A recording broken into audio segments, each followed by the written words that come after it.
J'ai identifié une action française qui paraît complètement sous-évaluée avec un potentiel haussier absolument dingue selon les critères d'Investing Pro.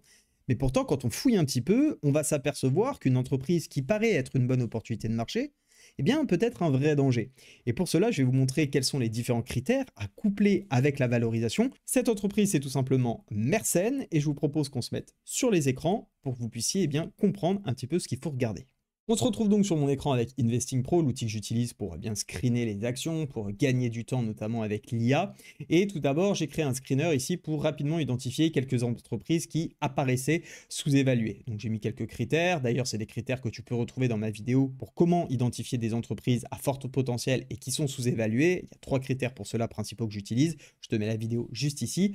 Mais j'ai renseigné ces critères et voici ce qu'il en est ressorti. Tu le vois, 17 entreprises françaises puisque j'ai laissé ici le filtre France. Il y a 17 entreprises qui sont ressorties et notamment parmi celles-ci, celle que j'ai tout de suite, enfin en tout cas qui m'a tapé à l'œil, eh bien c'était tac, Mersenne ici parce que la juste valeur selon Investing Pro par rapport à leur système de calcul, eh bien m'annonce tout simplement un potentiel de hausse de 55,8. Donc tout de suite ça m'a attiré l'œil et j'ai eu envie de voir, eh bien finalement, est-ce que ça peut être une bonne opportunité ou pas. Donc pour cela, eh bien on va tout simplement se rendre sur la fiche société de l'entreprise. Et juste à titre informatif, si vous voulez en savoir plus, eh bien Mersenne, c'est une entreprise qui tout simplement est spécialisée dans 4 segments. Le segment des équipements anti-corrosion de process qui produit des mélangeurs, des appareils sous pression, des systèmes anti-corrosion et autres. Le segment des solutions électriques, des moteurs et générateurs qui interviennent dans la fabrication de balais en carbone, des brosses patati patata.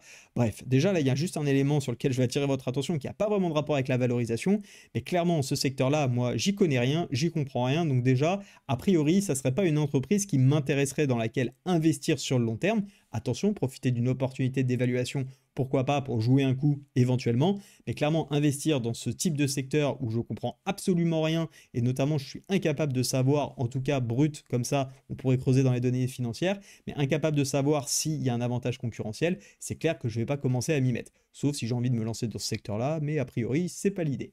Donc ici, on retrouve un petit peu ce qui nous a été dit. On a un cours à 22,40 € et puis on a sa juste valeur qui, vous le voyez, est pour cible à 34,97.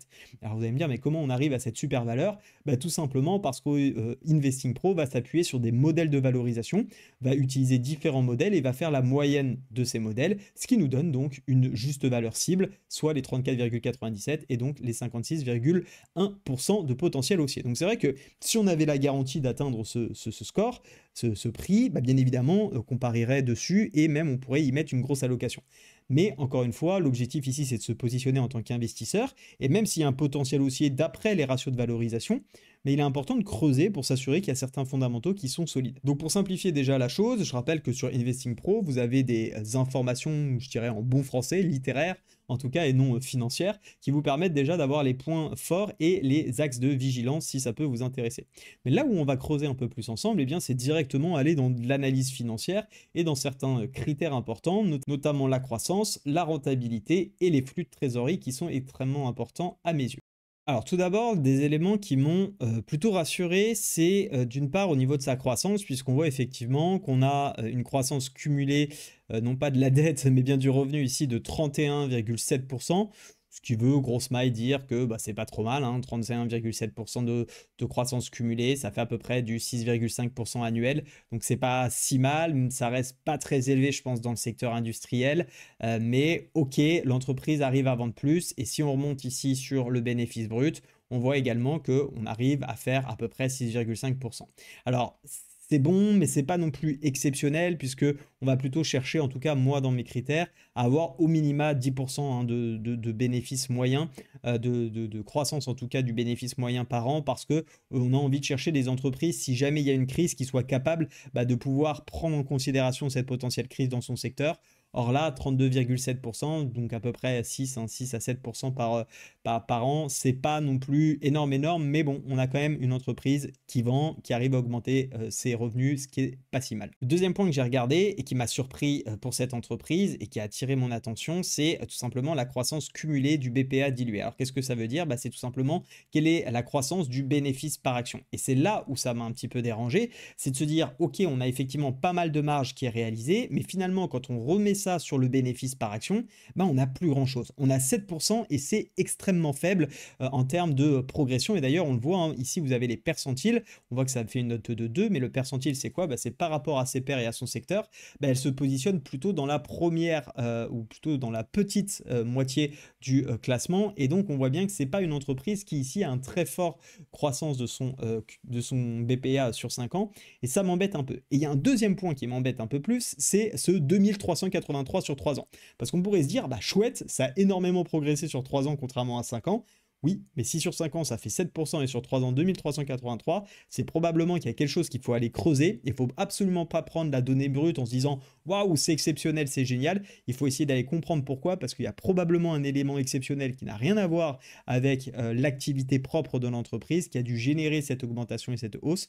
Donc c'est important d'aller voir, d'autant plus que comme on l'a vu, on n'a pas non plus une explosion du résultat. Donc a priori, c'est probablement lié non pas à son activité, mais à un événement exceptionnel qu'on a ce bénéfice par action qui a augmenté. Grosse maille, ici, pas d'éléments ultra inquiétants, mais pas non plus trop positifs, du moins pour le moment. Car il y a un point qui m'a vraiment et très franchement chagriné sur cette entreprise, il faut juste que je retrouve où c'est tout simplement, voilà, le cumulé du free cash flow à moins 107,3%. C'est inquiétant parce que le free cash flow, c'est l'argent qui va nous rester une fois qu'on a payé les dépenses. Or là, on voit qu'on est en négatif, ce qui veut dire que quand on a payé les dépenses, bah, on n'a plus vraiment de trésorerie à disposition. Et ça, c'est pas bon du tout pour une entreprise. Donc si on fait déjà un premier point sur la santé de la croissance, on voit que, ok, on avait vu a priori que l'entreprise est sous-évaluée, mais en termes de croissance, eh bien, on n'a pas quelque chose d'exceptionnel. Certes, elle fait du chiffre, mais assez peu. Le BPA est quand même relativement faible sur 5 ans. Et en plus de ça, eh bien, elle ne génère pas de liquidité et de cash. Ça, déjà, c'est un premier signal d'alerte. Et finalement, ok, on peut avoir tous les rapports de valorisation possibles, mais s'il n'y a pas de croissance, il y a peu de chances qu'on arrive à atteindre, eh bien, tout simplement, ces niveaux, en tout cas, ces potentiels haussiers.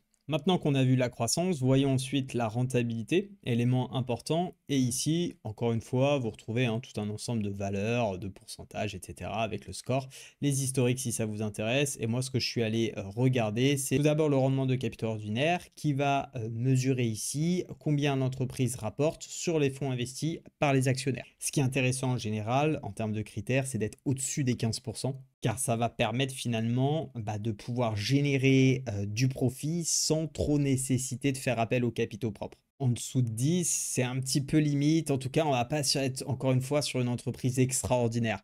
C'est pas que 9,8 c'est mauvais, mais en tout cas sur ce critère-là, on pourrait faire mieux. Et donc, ok, on a de la rentabilité sur ce que les actionnaires ont investi, mais on n'est pas sur quelque chose de démentiel. D'ailleurs, je ne suis pas le seul à regarder cette data et c'est justement peut-être aussi ce qui explique aujourd'hui que ça manque un peu d'intérêt. C'est souvent un chiffre qui est regardé et donc quand on est en dessous de 12, 10, c'est pas forcément les actions qu'on va privilégier et ça se trouve, il y a mieux dans le secteur et d'ailleurs, on le voit, elle fait partie seulement du 62,2 top meilleur, du meilleur comment dire, des rendements des capitaux ordinaires dans ce secteur.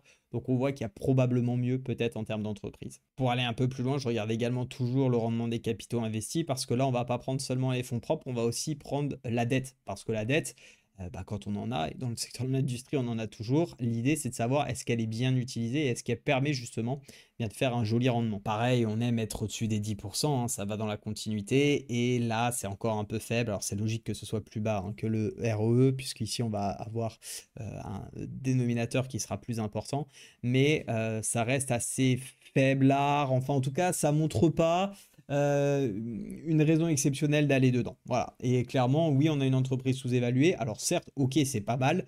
On pourrait tenter un truc, mais je trouve que les critères pour ma part sont pas suffisamment importants. Au-dessus de 10, on aurait pu commencer à se dire, même au-dessus de 12, 15, ça aurait pu être vraiment très très intéressant. Encore une fois, pour sélectionner les meilleurs dossiers. Donc ici, simplement ce que j'en retiens, c'est qu'on n'a pas quelque chose de catastrophique encore une fois, mais on n'a pas non plus des chiffres suffisamment intéressants pour attirer des investisseurs qui chercheraient vraiment du rendement. Parce que c'est ce qu'on cherche quand on investit, c'est avoir des entreprises qui sont capables de nous assurer ce rendement. Et donc pour le moment, je trouve ça en tout cas trop faible et peut-être que les ressources sont pas suffisamment bien optimisées. Et encore une fois, je fais rappel à la donnée précédente, mais le fait qu'en plus, après les dépenses, on n'ait plus de liquidité, c'est vraiment pas nous aider. Et donc potentiellement, ça veut dire que non seulement il faut s'endetter, et en plus de ça, que potentiellement, eh bien, la dette n'est pas vraiment très bien utilisée. Donc méfiance à ce niveau-là pour moi de ce côté rentabilité sur Merced. Concernant cette fois les datas sur les santé de flux de trésorerie, ce qui est intéressant ici, c'est notamment, hein, je vous fais pas roll speech, il y a tout ce que vous voulez ici, vous pouvez bien évidemment aller fouiller et parcourir ce qui vous intéresse. Moi, ce qui a attiré mon attention, c'est la dette totale sur le capital total, 44,6%, c'est pas mal. Pour le coup, c'est plutôt bien parce que en fait, ça va simplement signifier que l'entreprise finance une partie de son activité avec la dette, mais dans une limite quand même raisonnable, hein, tant qu'on est largement loin des 100, c'est largement, enfin c'est vraiment bon. D'ailleurs, on le voit, elle est plutôt dans le premier tiers des entreprises du secteur. Maintenant, la problématique, on l'a vu, c'est que ok, peut-être qu'elle a de la dette qui est correcte, en tout cas qu'elle n'est pas trop endettée, mais ça n'empêche que ça va être difficile d'en emprunter plus. Et en plus de ça, potentiellement, elle n'est pas très bien utilisée cette dette, donc malgré tout, vigilante sur ce point-là. Pour faire suite un petit peu avec ce qu'on avait vu précédemment, on a le ratio de trésorerie qui est plutôt bas, on est dans la deuxième moitié du classement dans ce secteur-là. Ça fait suite un peu au free cash flow disponible, c'est-à-dire que ce ratio de trésorerie montre que Mersenne a peu de cash disponible pour couvrir ses obligations à court terme. Donc, il ne faudrait pas qu'il y ait des événements un peu exceptionnels ou de précipitation parce que je pense que ça pourrait vraiment fragiliser l'entreprise ici, encore plus, encore une fois, avec ce qu'on s'est dit juste avant. Donc ici, on voit bien finalement, bien qu'on a ok une entreprise qui est sous-évaluée par rapport à certains critères, mais que finalement, si on en fait un constat global, on a de la croissance, mais elle n'est pas exceptionnelle, on a des gros problèmes de free cash flow, on a également une rentabilité qui pourrait être optimisée. Donc oui, pourquoi pas faire ce pari en fonction des critères qui retiendront votre attention, parce que selon les critères de valorisation, on est très loin du prix, mais reste à savoir quel peut être un niveau de prix également intéressant pour le payer. Je vous propose de finir d'ailleurs sur une petite analyse technique rapide de la chose, car je trouve que graphiquement, il y a des éléments intéressants. Encore une fois, ça va dépendre du fondamental si vous estimez que ça vaut le coup ou pas, mais ce qu'on pourrait observer, c'est si vous estimez que les critères sont suffisants par rapport, potentiellement aux perspectives de futur, hein, parce que ce qu'on regarde aussi, c'est pas forcément que la data passée, c'est quelles peuvent être les perspectives futures. Si vous estimez que le secteur de Mersenne peut vous s'améliorer, bien évidemment, ça peut valoir le coup. D'autant qu'on a une toute petite phase d'accumulation ici sur la zone des 20, hein, grosso modo, on le voit bien. Si on dézoome fortement, je vais me mettre même en monthly pour voir un petit peu l'évolution du cours, on voit que Mersenne, c'est pas non plus une entreprise qui passe son temps à faire de la croissance à 200%, et on a plutôt un yo-yo, hein, on pourrait dire grosse buy si on prend toute cette zone-là ici depuis plusieurs années, hein, même dizaine d'années. On a un gros plafond de verre, un gros support ici, pas de plafond de verre, mais plutôt un support entre les 11 et les 19, avant tout simplement de retrouver plutôt un niveau globalement de résistance sur la zone des 39, 40, 39, 30, 42. Je crois que là, on avait vu, la valeur était à peu près à 35 et quelques, donc ça nous laisse effectivement le potentiel haussier. Et si on se met en weekly, on a effectivement des choses intéressantes de ce niveau-là. D'ailleurs, ici, on observera quand même quelque chose, c'est sur quasiment le support, cette belle bougie ici d'accélération qui est couplée par une belle augmentation des volumes, hein, quasiment les plus hauts volumes depuis un paquet de temps, depuis en fait le Covid. Hein, globalement, ouais, il y a eu juste ici une accélération, peut-être un panic sell qui s'est fait à ce niveau-là en octobre 2024, mais sinon une belle hausse des volumes, donc peut-être quelque chose d'intéressant de ce côté-là. Maintenant, effectivement, à voir avec les prochaines datas. En tout cas, j'ai hâte de savoir si ça vous a plu ce type de vidéo, donc n'hésitez pas à me le faire savoir en commentaire et me dire s'il y a d'autres entreprises que vous souhaiteriez voir analyser comme ceci ou des thématiques particulières. C'est toujours important pour moi de savoir ce que vous souhaitez voir pour créer le contenu en fonction. Et je vous invite, si vous découvrez un peu la bourse, tout simplement à suivre ma formation qui vous est offerte. Ça vous permettra vraiment de vous cadrer. Il y a un lien qui est en description. Et moi, je vous laisse avec une autre vidéo juste ici sur l'investissement et la bourse.